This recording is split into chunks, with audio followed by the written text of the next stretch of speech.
What it do, family and friends? Welcome back to the Church of Black Power. If you're not subscribed, go ahead and hit that subscribe button along with the notification bell so you can be notified whenever videos like this drop. Please make sure you're hitting that like and share button so we can beat up the algorithm. Make sure we get this message out to the ears that need to hear. And if you have not done so yet, please hit that link in the description and put your signature on the petition for reparations. And with that being said,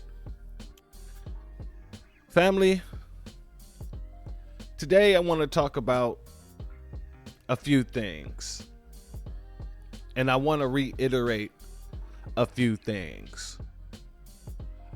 On Juneteenth, we had so many people coming out who were basically speaking ill of our holiday, basically saying that our holiday wasn't real. People such as this guy, Steve Johnson here. And it wasn't just him. It was several people. Juneteenth isn't a real holiday. Juneteenth isn't even a number. Juneteenth isn't a real holiday. You see, so there was multiple people, mostly tethers, who were saying the same thing, pushing the same narrative as these suspected white supremacists.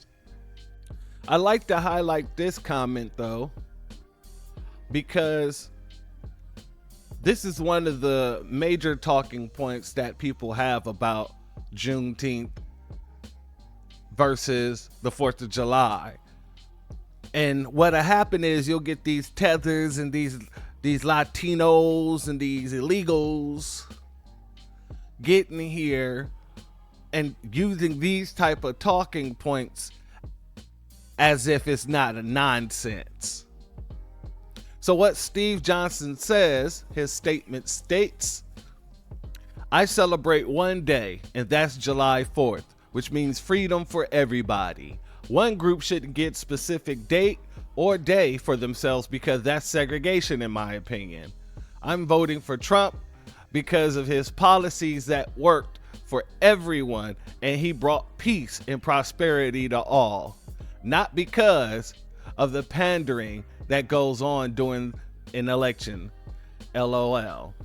So he made this comment, in response to this flyer that Trump's team put out commemorating Juneteenth. Now, Stephen got dragged in the comments, and rightfully so, because you shouldn't be speaking on things you do not have any knowledge about. But most of them do.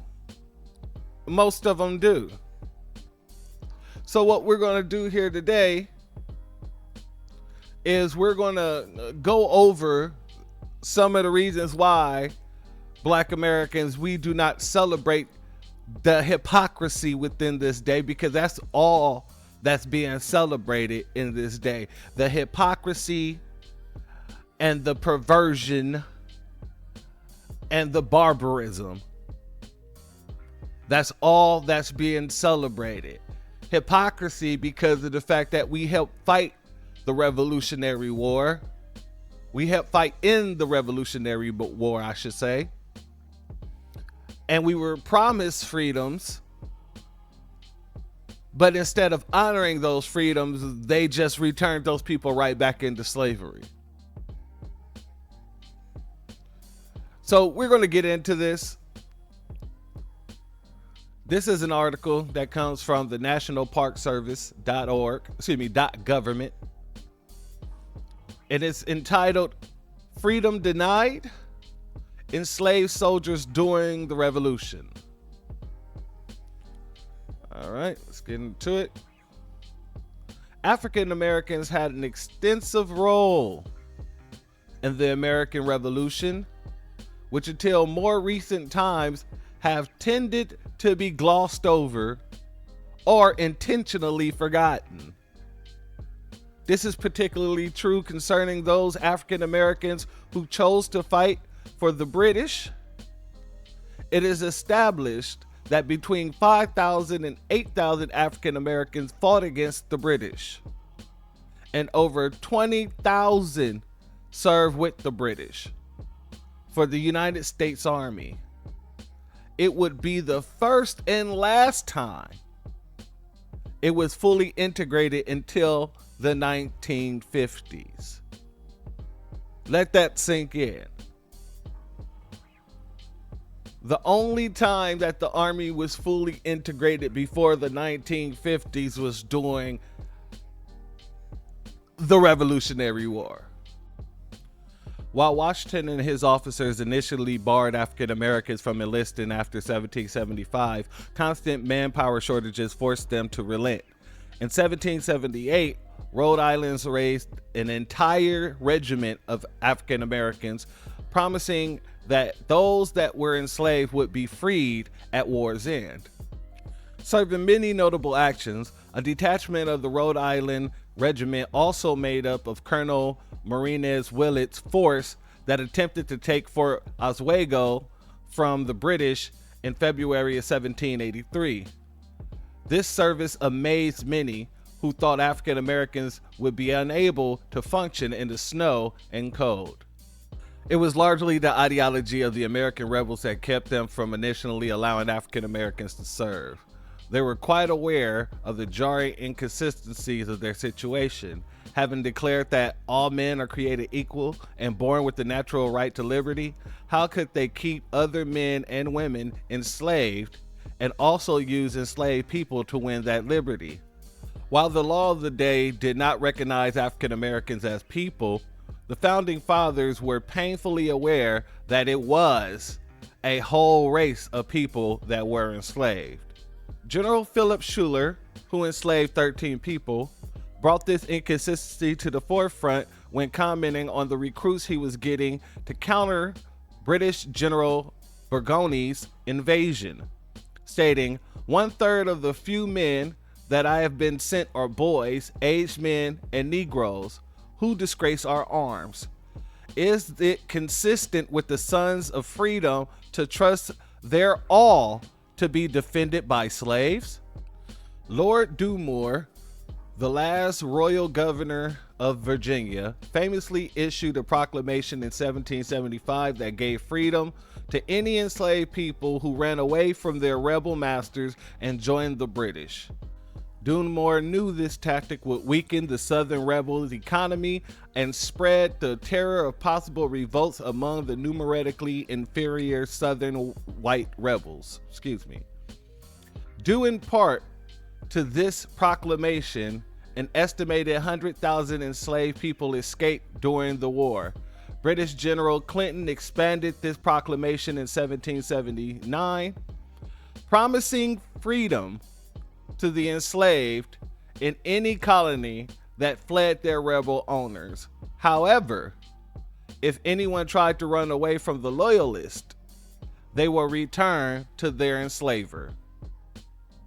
Dunmore's proclamation produced one of the most successful guerrilla leaders of the war for the British. Dunmore's proclamation produced one of the most successful guerrilla leaders of the war for the British. Titus Cornelius ran away from his master in New Jersey and joined Dunmore's in Virginia. Starting in 1779, Colonel Ty, as he became known, led the Black Brigade, composed of 27 African Americans who staged numerous successful raids in New Jersey, targeted rebel enslavers, communities, and leaders. They sometimes worked in conjunction with the loyalist Queen's Rangers. Colonel Ty sacrificed everything for his freedoms, dying from a wound he received in 1780 while attempting to capture a local militia captain. For some African Americans, the American Revolution did lead to freedom, whether they fought for the Americans or the British, along with the African Americans who earned their freedoms by fighting with the colonial army. Around 3,000 African American men, women, and children joined other American loyalists in Nova Scotia to start a new life. Around half of them would eventually return to Africa in 1792 to be part of a new settlement in British Sierra Leone. Far more African Americans, however, would remain in the new United States, still enslaved. So when we talk about the 4th of July, when we speak about the Revolutionary War, Black Americans have literally fought in every war and still was treated the way we were treated. We were still put back in chains, even though we fought for this so-called country that people are claiming to be so proud of on July 4th, which is supposed to be a day for patriots, they say. Who fought in that war? Well, if that's the case, then you guys should be bigging up our holiday as well, the Juneteenth, because without us, there would be no America. It would still be British over here. It would still be Britain, or Britain colonies, or whatever the hell they would call it. So what I wanted to do, I wanted to pull back some of the wise words of our elders, our ancestors that was here and who fought throughout the years to hold America accountable to their so-called pledge and promise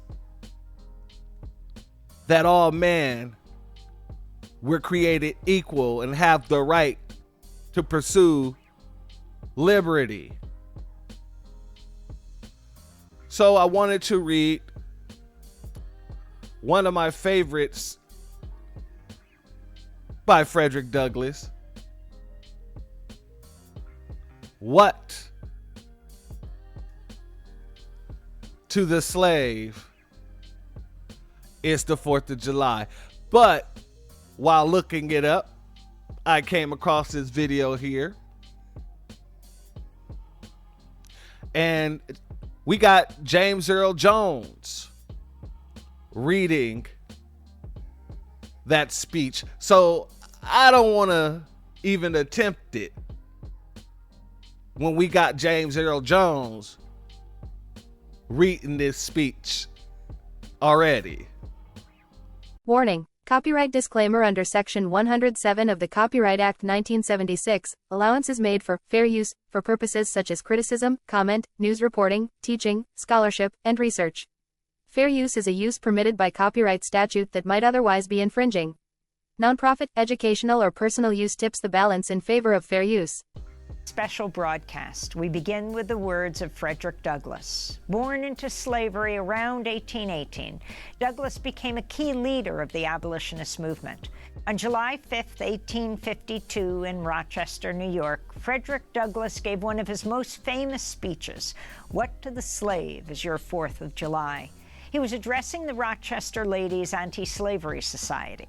This is James Earl Jones reading the historic address during a performance of Voices of a People's History of the United States. It was co-edited by Howard Zinn. The late great historian introduced the address.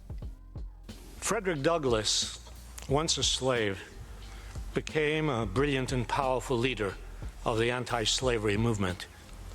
In 1852, he was asked to speak in celebration of the 4th of July.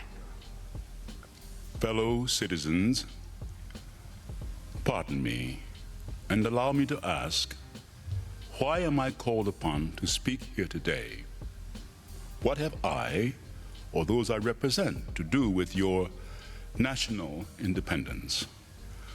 Are the great principles of political freedom and of natural justice embodied in that Declaration of Independence extended to us?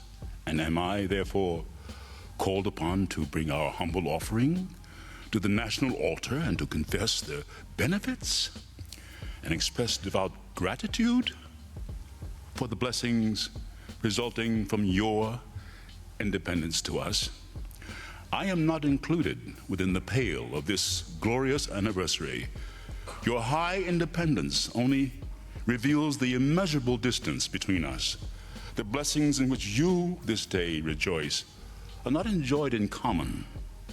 The rich inheritance of justice, liberty, prosperity, and independence bequeathed by your fathers is shared by you, not by me. The sunlight that brought life and healing to you has brought stripes and death to me. This 4th of July is yours, not mine. You may rejoice, I must mourn. To drag a man in fetters into the grand illuminated temple of liberty and call upon him to join you in joyous anthems were inhuman mockery and sacrilegious irony. Do you mean, citizens, to mock me by asking me to speak today? What to the American slave is your 4th of July? I answer, a day that reveals to him more than all other days of the year the gross injustice and cruelty to which he is a constant victim. To him, your celebration is a sham. Your boasted liberty, an unholy license. Your national greatness, swelling vanity. Your sounds of rejoicing are empty and heartless. Your denunciation of tyrants, brass-fronted impudence. Your shouts of liberty and equality, hollow mockery. Your prayers and hymns, your sermons and thanksgivings, with all your religious parade and solemnity, are to him mere bombast, fraud, deception, impiety, and hypocrisy. A thin veil to cover up crimes that would disgrace a nation of savages. There's not a nation of the earth guilty of practices more shocking and bloody than are the people of these United States at this very hour. At a time like this, scorching irony, not convincing argument, is needed. Oh, had I the ability and could reach the nation's ear, I would today pour forth a fiery stream of biting ridicule, blasting reproach, withering sarcasm, and stern rebuke. For it is not light that is needed, but fire. It is not the gentle shower, but thunder. We need the storm, the whirlwind, the earthquake. The feeling of the nation must be quickened. The conscience of the nation must be roused. The propriety of the nation must be startled. The hypocrisy of the nation must be exposed, and the crimes against God and man must be proclaimed and denounced. James Earl Jones reading the words of Frederick Douglass. When we come back, There you have it, family. We've been calling out the hypocrisy of the day. We've been calling out what a sham it is for anybody to be sitting there talking about this is the American Freedom Day when not everybody was freed on this day. If you really look at it, what it boils back to, what it comes all the way back to, is the fact that they're celebrating their cut off, their disconnect from another races. One race is celebrating their disconnect from another races. Them celebrating not having to split the ill-gotten gains that they received from our labor. Because that's what it was all about. It was all about not wanting to pay the split for what they were making over here off of our labor. for what they was making off of our labor. That's what they celebrate, not having to pay another white racist across the waters for something that they kept going here. So why should we celebrate this day? There's nothing to celebrate. We celebrating hypocrisy. We're celebrating a lie. Are we celebrating the sham? So no. Juneteenth is our Independence Day for us. And what I want to do here, I'm going to give a couple of quotes to remind our people where we was during the so-called Independence Day, July 4th. And some of the, like I said, elders and ancestors that was speaking up for this over the years. So what I want to do is give a few quotes, and then I'll tell you who said those quotes. That'll give you guys time to play along if you want to see if you can guess who made the quote. Let's get into it. The first quote: "We claim for ourselves every single right that belongs to a free-born American, political, civil, and social.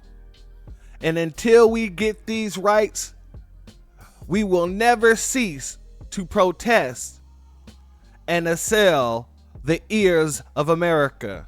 This battle we wage is not for ourselves alone, but for all true Americans.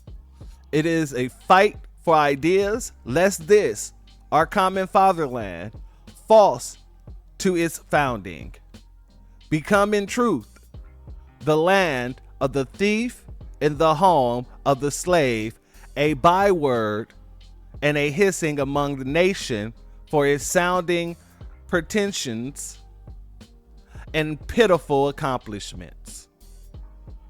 Who said that, family?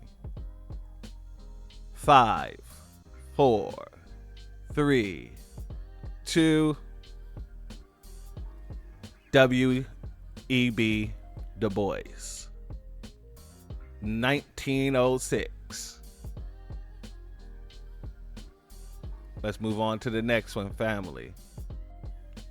Black Americans have always been loyal when the ideas of American democracy have been attacked. We have given our blood in defense of it.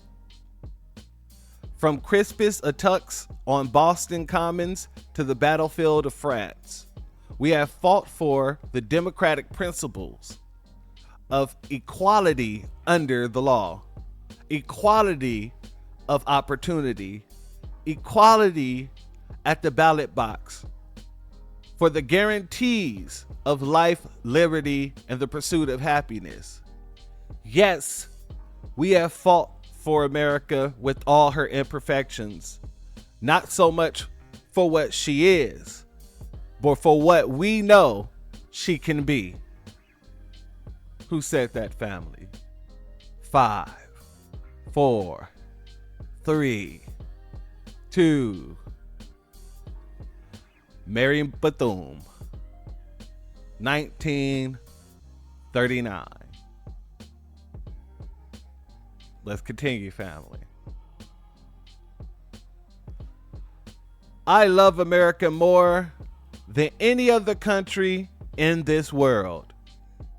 And exactly for this reason, I insist on the right to criticize her perpetually. Who said that, family? 5, 4, 3, 2. It was James Baldwin.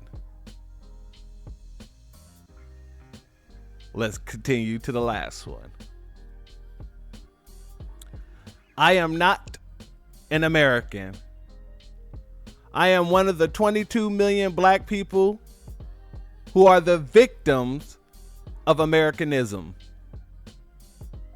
One of the 22 million black people who are the victims of democracy. Nothing but disgusted hypocrisy. So I'm not standing here speaking to you as an American, or as a patriot, or as a flag saluter, or a flag waver. No, not I. I'm speaking as a victim of this American system, and I see America through the eyes of the victim. I don't see any American dream. I see an American nightmare. Who said that, family?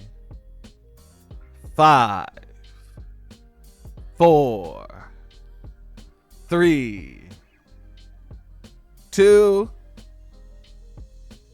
It was Malcolm X. 1964. So, ladies and gentlemen, we're the only people holding these people to this false promise that was made, this false narrative of freedom, the false narrative of liberty, life, and the pursuit of happiness. We're the only one that's been making America the way it's supposed to be, according to their own qualifications for what America was at the time of creation. We're the only ones fighting to make sure that the equality of opportunity is there, the equality at the ballot box is there, guarantees to life, liberty, and the pursuit of happiness. We fight for that. So for anyone who wants to talk about July 4th being the only Independence Day, you might want to reword what you have to say after this. You should now be saying July 4th is important because one white supremacist stopped paying the other white supremacists and then had Negroes help them fight to become free themselves. This is why we don't rock with the 4th of July. This is why we don't rock with the 4th of July. Because it is a lie. It is a hypocritical statement to say that we were freed, all freed on the 4th. And it is an overall lie to say that it's the only Independence Day that America should have.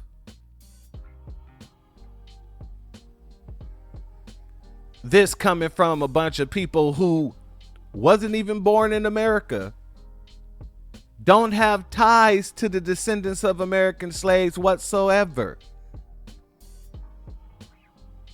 But they believe that they should be able to say nonsense like this. But that's why we're delineating, and that's why they're hating to see it. And that's why they're losing their shits. Gil Scott Heron said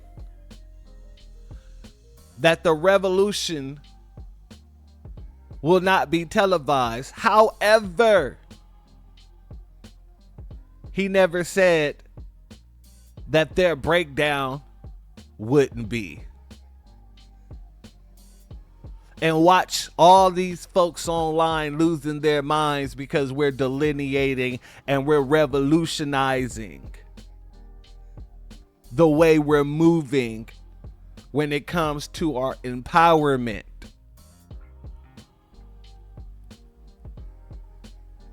And they don't like it. But guess what? It's not for you to like. We're the ones. And everyone else is just twos, threes, fours, and fives.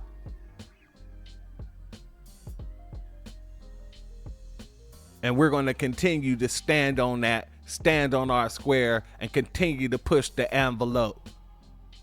Because that's what we do. With that being said, family and friends, if you're not subscribed, go ahead and hit that subscribe button along with the notification bell so you can be notified whenever videos like this drop. Please make sure you're hitting that like and share button so we can beat up the algorithm. Make sure we get this message out to the ears that need to hear. And if you have not done so yet, go ahead and hit that link in the description and put your signature on the petition for reparations. Family, leave me a comment. Let me know what you think, how you feel about the 4th of July. And let the world know how you feel about the 4th of July. Also, just a little house cleaning. One of my videos has been held up. The Not Like Us, BET and DNC propaganda video has been held up. So it might be released within 7 days, which is going to make it old, but it'll still be released. But if you want to go and see it, you can go to my Patreon. It is up on my Patreon, free to the public. But with that being said, family and friends, stand on that. Because we're the only people that do. The doors of the church are now closed. Peace, family.